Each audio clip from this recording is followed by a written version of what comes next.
students, welcome to the Saint Angels online class. So we are here with a new video of class 9 subject physics, that is chapter number 2, force and the laws of motion. So in the last video we have discussed some numericals of chapter 2. In this video also we are going to discuss some of the unsolved numericals given in your textbook at the last of this chapter number 2. Based on law of conservation of momentum. तो बच्चों हम इस video में law of conservation of momentum के ऊपर based जो आपकी book में पेज नंबर 79 पर कुछ अनसॉल्व्ड न्यूमेरिकल्स है उन्हें हम सोल्व करने जा रहे हैं। ठीक है, there are 3 unsolved numericals based on law of conservation of momentum. तो first numerical is there is a gun of mass 1000 kilogram. तो मास ऑफ द गन कितना है? 1000 kilogram. Mass of gun is given 1000 kilogram. ठीक है, a gun of mass 1000 kilogram fires a shell। shell means just like a bullet, एक गोला। ठीक है, एक फायर करता है गन से, एक शेल निकलता है, बुलेट निकलता है, फायर करती है जिसका मास है 2 किलोग्राम। शेल का मास कितना है? Mass of shell, mass of shell SHE shell that is 2 kilogram. ठीक है, मास ऑफ गन कितना है उसको हम mg से डिनोट कर रहे हैं। ठीक है, और मास ऑफ शेल जो ये गन फायर करती है तो वो कितना है 2 kg, उसको हम मास ऑफ शेल ms से डिनोट कर रहे हैं। ठीक है, ms means mass of shell. Calculate the velocity of recoil of the gun. Recoil velocity gun की निकालनी है। मैंने आपको कल बताया था law of conservation of momentum में कि जब गन बुलेट फायर करती है, शेल को फायर करेगी तो शेल आगे जाएगा, गन जो होगी रिएक्शन फोर्स के कारण बैकवर्ड डायरेक्शन में मूव करेगी। तो जिस वेलोसिटी से मूव करेगी उसका हमें रिकॉइल वेलोसिटी को फाइंड करनी है, दैट इज रिकॉइल वेलोसिटी। तो क्योंकि हम अपना सिस्टम चूज करेंगे तो गन प्लस शेल ये हमारा सिस्टम होगा and there is no external force acting on the system. तो law of conservation of momentum की हम इक्वेशन बनाएंगे और उसे सॉल्व करेंगे। So apply law of conservation of momentum, apply law of conservation LOC, law of conservation of momentum. ठीक है, law of conservation of momentum. ठीक है, तो क्या होगा, हमारा जो सिस्टम है वो क्या है? सिस्टम है हमारा गन प्लस शेल। ठीक है, gun plus shell is our system. तो देखो अप्लाई करेंगे initially mass of gun mg। ठीक है, mass of gun mg। Initial velocity क्या थी गन की जब वो उसने फायर नहीं किया था शेल को? Shell was at rest and the gun was also at rest. Initial velocity gun की 0 plus mass of shell, shell को जब हमने फायर नहीं किया तो उस समय की velocity initial 0 equals to final momentum of the system. तो फाइनल मोमेंटम कब है? आफ्टर फायरिंग, फायरिंग के बाद। तो mass of the gun mg into velocity of the gun vg, ये इसकी रिकॉइल वेलोसिटी है गन की, ये हमें फाइंड करनी है। ठीक है, plus mass of the shell into final velocity of the shell. Shell की जो फाइनल वेलोसिटी है वो कितनी है? वो हमें रखी है 200 मीटर पर सेकंड। तो यहाँ पे जो वेलोसिटी है शेल की फायर करने के बाद वो हमें क्वेश्चन में दी है 200 मीटर पर सेकंड। ठीक है, तो शेल की जो वेलोसिटी है वो हमें गिवन है, फायर करने के बाद शेल की वेलोसिटी 200 मीटर पर सेकंड है। ठीक है, दैट इज vs। ठीक, अब अप्लाई की 0 into 0 कुछ भी 0 हो जाएगा, that is equals to mass of gun कितना है 1000 into vg कितना है? vg हमें फाइंड करना है velocity of gun plus mass of shell कितना है 2, वेलोसिटी ऑफ शेल कितना है 200। ठीक है, ये पुट करेंगे, इधर ले आएंगे, ये हो जाए -1000 vg इक्वल्स टू, ये पूरा टर्म इधर उठ के आ गया तो माइनस हो गया, ये हो गया 200 into 2 400। ठीक है, तो vg की जो वैल्यू होगी 400 अपॉन 1000 माइनस में that equals to -0.4 metre per second. Minus ये इंडिकेट करता है क्या?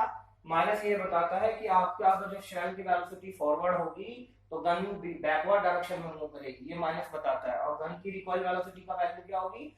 0.4 metre per second. Okay, now question number 2, unsolved numerical question number 2। ठीक है, अब हम क्वेश्चन नंबर 2 करेंगे, unsolved numerical. I hope you understood this. Now question number 2।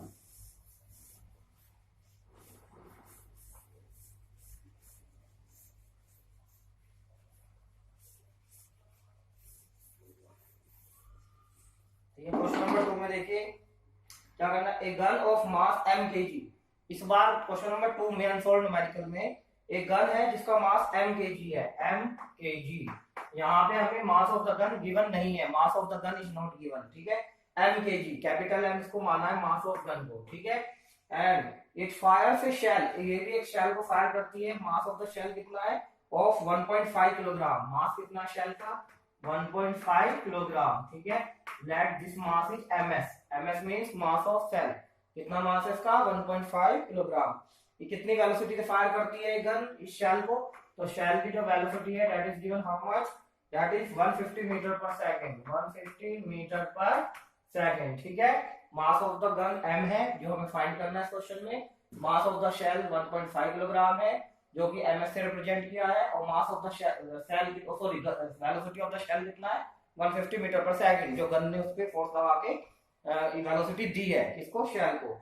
Now what is the mass of the gun, calculate the mass of gun. आपको mass find करना है, तो हमारा जो सिस्टम होगा अगेन गन प्लस शेल का होगा, ठीक है। गन प्लस शेल का अगेन हमारा सिस्टम है, ये हमारा आइसोलेटेड सिस्टम है। अब इसके इंटरनल फोर्सेस हम काउंट नहीं करेंगे, जो ये एक दूसरे के ऊपर लगाएंगे तो external force acting on it zero, तो law of conservation of momentum लगाएंगे, तो इसका होगा apply law of conservation of momentum, apply law of conservation of momentum. तो वही हमें इक्वेशन बनानी है दोबारा से। जब हम वही इक्वेशन बनाएंगे तो देखिए क्या होगा, mass of the gun capital M, velocity of the gun, ठीक है। इनिशियली बिफोर फायरिंग, फायरिंग से पहले फायरिंग के बाद, दो इक्वेशन बनाती है। Initial momentum will be equals to final momentum of this gun plus shell system, ठीक है। इनिशियल वेलोसिटी गन की जीरो थी, रेस्ट पे थी, plus mass of the shell into velocity shell की भी जीरो थी जो उसे फायर नहीं किया, equals to final momentum of the system, mass of the gun M velocity of the gun, ये होगा, ठीक है। यहाँ पर और उसके बाद हमें जो रिकॉइल वेलोसिटी है, एक चीज जो इसमें दी है, जो रिकॉइल वेलोसिटी है गन की वो 1.5 मीटर पर सेकंड है, ठीक है। वेलोसिटी ऑफ गन भी हमें दे रखी है इस बार 1.5 metre per second. Recoil velocity gun की दी है और शेल की भी, दोनों की वेलोसिटी दी है फायर करने के बाद, ठीक है। तो mass of the gun, final momentum निकाल रहे हैं, mass of the gun into velocity of gun plus mass of the shell into velocity of the shell. हमें क्या निकालना है, मास ऑफ द गन इस क्वेश्चन के अंदर। तो जीरो हो जाएगा सब कुछ, zero into this zero, zero into this zero plus zero equals to zero.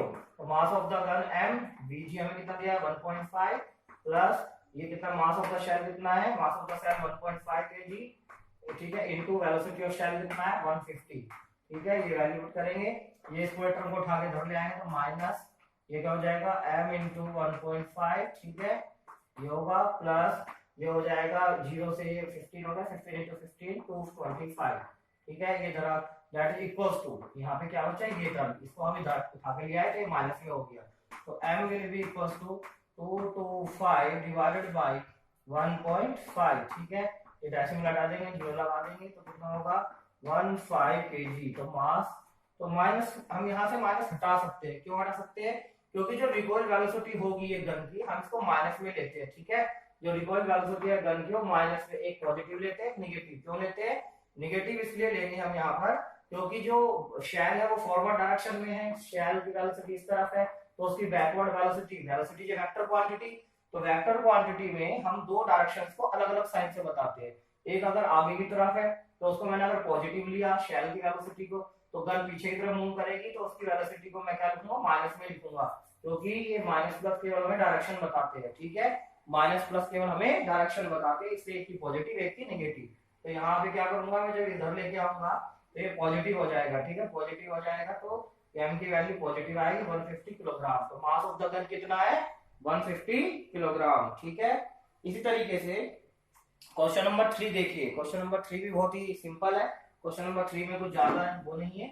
What is question number 3, क्या कहा गया है क्वेश्चन नंबर 3 में, क्वेश्चन नंबर 3 में एक ऑब्जेक्ट है जिसका मास 100 किलोग्राम है, इट इज एक्सेलरेटेड यूनिफॉर्मली, उसे एक्सेलरेट किया गया, इसकी वेलोसिटी चेंज की गई है from a velocity of 5 meter per second to 8, 5 से 8 की गई है इसकी मीटर पर सेकंड, मतलब 5 थी इनिशियल वेलोसिटी, उसकी बढ़ा करके एक्सेलरेट करके 8 मीटर पर सेकंड कर दी 6 मिनट में। तो हम इससे एक्सेलरेशन निकाल सकते हैं, मास भी हमें पता है, find the initial and final momentum of the system, also find the force acting on the exerted on the object. तो बहुत ही सिंपल है। इनिशियल मोमेंटम क्या होगा, इनिशियल मोमेंटम का देखिए क्या होता है, formula mass into initial velocity. ये क्वेश्चन नंबर 3 है, ठीक है, यहाँ तो जहां तक ये 2 था, तो मास इनटू मास कितना है ऑब्जेक्ट का जो मास है वो 100 kg है, इनिशियल वेलोसिटी कितनी है उसकी 5, तो ये कितना हो गया 500 किलोग्राम मीटर पर सेकंड। ठीक है, ये फाइनल मोमेंटम क्या होगा पीएफ ऑब्जेक्ट का, तो मास इनटू फाइनल वेलोसिटी, ये इसका फॉर्मूला। तो मास कितना है इसका 100 ऑब्जेक्ट का, फाइनल वेलोसिटी कितनी हो गई 8, ये हो गया 800 किलोग्राम मीटर पर सेकंड। तो इसका फाइनल मोमेंटम हो गया ऑब्जेक्ट का। अब आपसे कहा है कि उसमें कितना फोर्स इस ऑब्जेक्ट के ऊपर लगा जिसके कारण इसके मोमेंटम में चेंज हो रहा है। तो देखो फोर्स की एक फॉर्मूला होता है rate of change of momentum dp/dt, है ना। तो चेंज इन मोमेंटम या फिर m into a भी लगा सकते हो। उसके लिए हमें मास तो है ही 100 kg ऑब्जेक्ट का, एक्सेलरेशन निकालना पड़ेगा कि final velocity minus initial velocity 8 - 5 कितने टाइम में, टाइम हमें गिवन है 6 सेकंड, टाइम हमें 6 सेकंड गिवन है इस क्वेश्चन के अंदर। तो पहले आप एक्सेलरेशन निकाल लो v - u/t करके, फिर उसमें मास से मल्टीप्लाई कर दो, ऐसे भी आ जाएगा। या फिर सीधा सीधा आप इस इक्वेशन को यूज कर लो न्यूटन्स की second law of equation, Newton's का सेकंड लॉ ऑफ मोशन में जो हमने इक्वेशन पढ़ी थी, force acting on a body is equal to rate of change of momentum. ठीक है, तो चेंज इन मोमेंटम कितना आएगा final momentum minus initial momentum. तो 800 - 500 कितना आया 800 - 500 डिवाइड बाय टाइम, टाइम कितना 6 सेकंड, तो कितना आएगा 300/6 that is equal to 50 newton. तो कितना फोर्स उसके ऊपर लग रहा है ऑब्जेक्ट के 50 न्यूटन। तो दिस इज योर आंसर। ठीक है, तो ये 3 अनसॉल्व्ड न्यूमेरिकल्स हमने यहाँ डिस्कस किए। Now we will discuss the third chapter in the next video. Till then thank you very much.